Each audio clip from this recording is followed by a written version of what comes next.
Hello and welcome to Learn to Drive the Easy Way. I'm approved driving instructor Michael Gambin and I'm going to show you how to drive manual, automatic and cars fitted with disability controls in the easiest way possible. So sit back, relax and enjoy.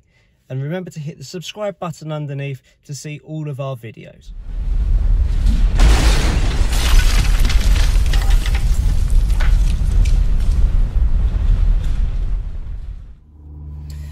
Okay, so what we're going to show you now is turning left out of a road or on a merge. Now the way that we can tell that we're coming out of a road is because of the road markings. We either have a give way line like this one,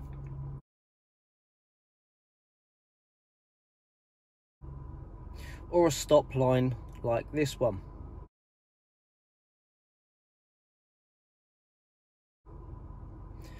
Now with a give way line, we don't have to come to a complete stop. We can keep the car moving, and it is preferable to.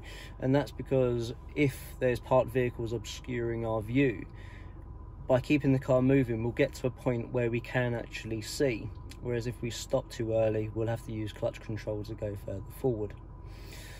Whereas a stop sign, we must come to a complete and utter stop. If we don't come to a complete and utter stop, number one, you can actually get points on your license because you're not abiding to the road markings or sign. Also, on your test, it's an automatic fail. Even if the car's rolling at 1/4 mile per hour, it will still fail you. So you must come to a stop.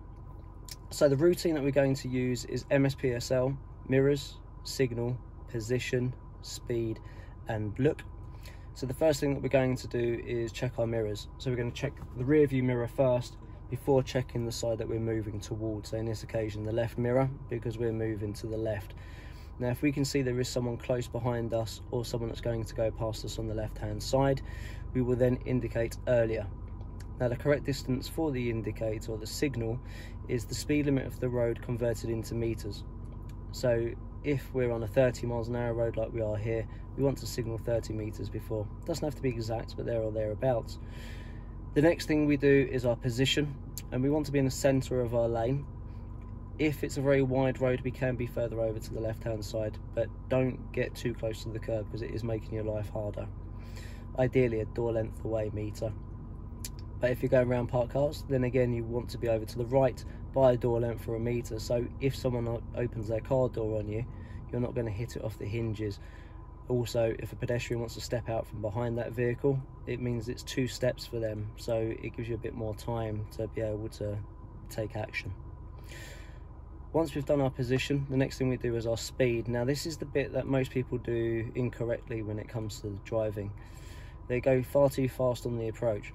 So we want to make sure that we're slowing the car down, so a firmish pressure, get the speed down. You can then always ease off the brake, and you'll see that in this video.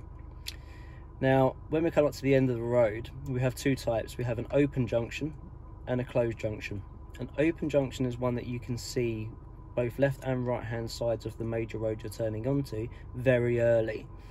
Now if you can see it safe on an open junction, I don't mind you doing it, and neither with anyone else, doing it in 2nd gear, because you don't have to go as slow as if you've already seen it safe.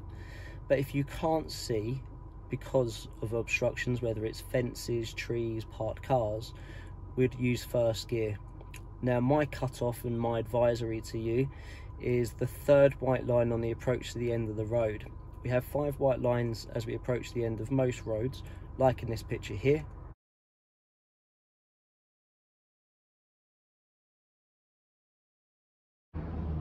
And they're what we call hazard warning lines.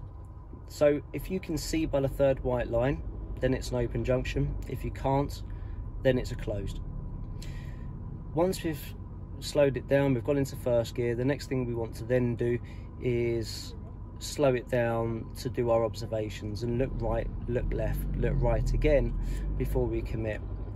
If we can't see, just keep looking, and we want to try to look before the end of the road as well, so we paint a picture of what's going on as soon as possible. Remember as well to follow the corner with your steering. So start turning when the front of your car lines up with the beginning of the curve. Again, by turning earlier means you don't have to turn as much, which requires less steer, so it's less effort. So I'll show you how to do that now. So I'm coming up to the end of the road, mirrors, signal and braking, into first gear, hands at the top of the steering wheel and start my steer. Looking repeatedly in both directions.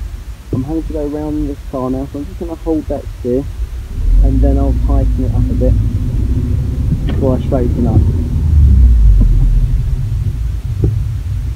You can see because of the cyclist I'm just going to hold back, mirror mirror, signal, little bit of brake, clutch goes down into first gear, and again hands at the top of the steering wheel, and I'm going to look repeatedly in both directions before I then commit.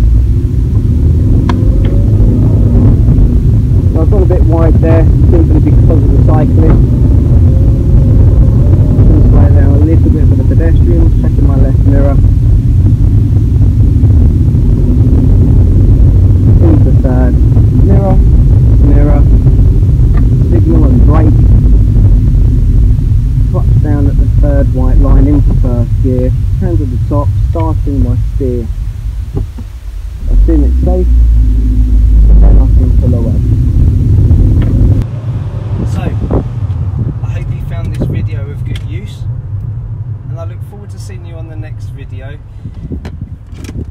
which could be anything to do with the turns. We're going to do left turn into roads normally after merging, but it's down to your instructor.